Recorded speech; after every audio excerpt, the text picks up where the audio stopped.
యుద్ధంలో దెబ్బలుంటాయి, చావు దెబ్బలుంటాయి, ఎదురు దెబ్బలుంటాయి, అన్నీ ఉంటాయి.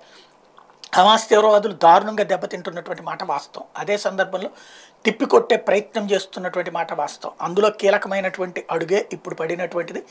హమాస్ తీవ్రవాదులకు సంబంధించి తాజాగా వాళ్ళ ఒబైదా అధికార ప్రతినిధి చెప్తున్న లెక్క ఏంటంటే, గత 72 గంటల్లో అంటే 3 రోజుల వ్యవధిలో ఇజ్రాయెల్కి అపారమైనటువంటి నష్టం కలిగించాం అని చెప్తున్నది. ఇందులో ఏ విధంగా అంటే దాదాపుగా 48 మంది ఇది ఇజ్రాయెల్ సైన్యం ప్రాణాలు కోల్పోయారు. అట్లాగే వెపన్స్ భారీ ఎత్తున ధ్వంసమైనాయి అని చెప్తున్నారు.